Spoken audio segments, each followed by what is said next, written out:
Okay, so, yeah. Did you guys like the exhibit? Yes. Yeah. A lot. Yeah, what do you think of all the things that were there? Well, in the exhibit place, I think that all the stuff that they did back then was, like, very cruel and not nice, because, you know, they did, like, they have feelings, too, so they could have felt, like, sad and hurt. Yeah. What was your reaction when you saw it? I was just, like, shocked because I didn't know they did all that stuff to them. Like, I just thought they kept them as slaves, but I didn't know they did all of that and told them they couldn't vote and hung them and threatened them and killed them, I guess. What do you think of all the, like, children's books and the games and the ads that people didn't even really notice were racist? I didn't really like about, like, you know that 10 Little Monkeys thing? Instead of that, the monkeys, it was black people, kids. Not a very nice word. Yeah. So I didn't think that was really nice because I just didn't think that was nice at all. So at the Mark Twain House, we have been trying to bring this exhibition here since 2008, really because we felt very strongly about the message that the exhibitions have and their relevance in both today's times, but a lot of ties with Mark Twain. Twain had grown up in the slaveholding South, 1830s, his family owned slaves, and he really changed his attitudes towards African Americans throughout his life through contact with people like Frederick Douglass and his wife's abolitionist family. Were very key in the changing of his opinions. And even by the end of his life, he was really an advocate for equality, and he wrote very scathing pieces and used his kind of pithy humor to really put his point across about the equality of people.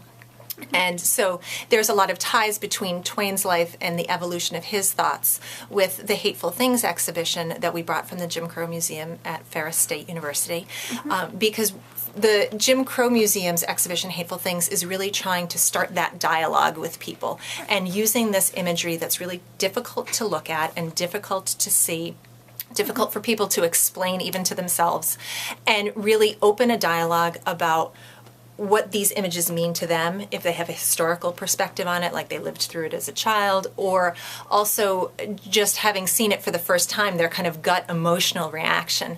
And a lot of it ties in with Twain as well, because his book Adventures of Huckleberry Finn, which he wrote in 1885, continues to be a controversial book because of its use of the N-word.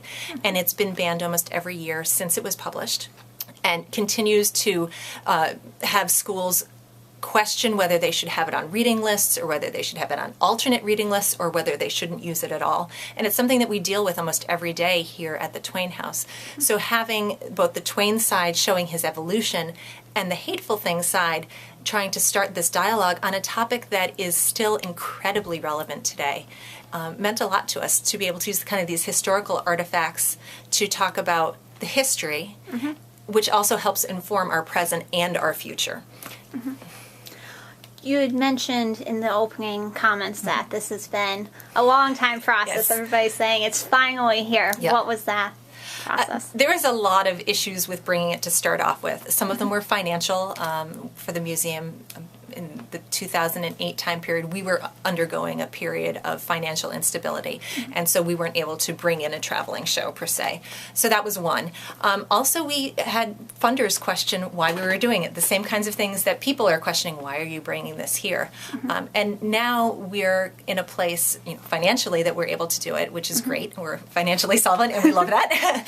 But it's also, when you explain to people the concept of the exhibition, especially having the Mark Twain side, and then having the Hopeful Things exhibition with it, people really understand the purpose of why we're bringing it here, and that it's not just to show these hateful images, but there's a reasoning behind it, and there's a conversation that we really want to have here, and this is the perfect place to have it, because it's a very safe environment for people to be able to see these pieces. It's a museum. It's not, although the pieces are controversial, the site itself isn't. And so people are able to see the pieces at their leisure, digest them, and have a conversation and a dialogue and a personal experience without feeling, kind of funny about it. I had the question.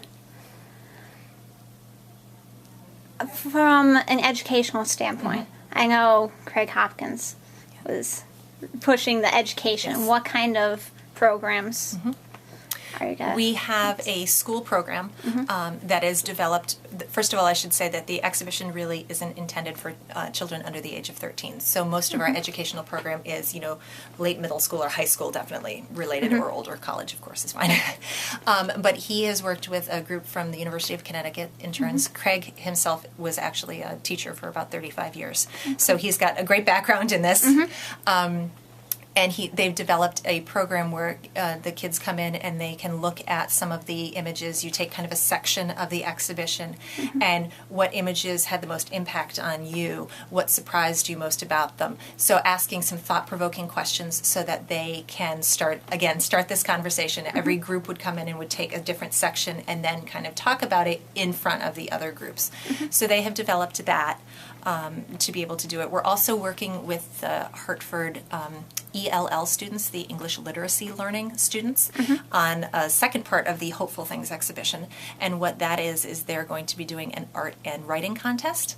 We have about 40 plus people who have said that they're going to take part in it. And what we want to see is an image and some sort of a written component on their positive reaction to the Hateful Things exhibition. And so that will be coming in mid-May. And that will be actually a juried contest. Winners will get savings bonds. Oh, wow. Yeah. Okay, last question. Sure. From your personal experience, because I know when I walked into an exhibit, it was like, whoa. Yeah. What were your thoughts when you first saw it? What drew you to the subject? And I think what really draws me to it is the fact that it is still so relevant. A lot of the images in the exhibition are from the late 19th century up through the 1960s, the Jim Crow era.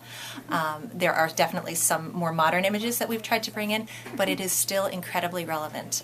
Every day there are examples in the newspapers of race issues and race riots and these kinds of things that still happen. And I think that as far as we have come, there's so much more that we can do, and to be able to have a place where people can talk about it and really have a positive emotional response to negative imagery, I think is incredible.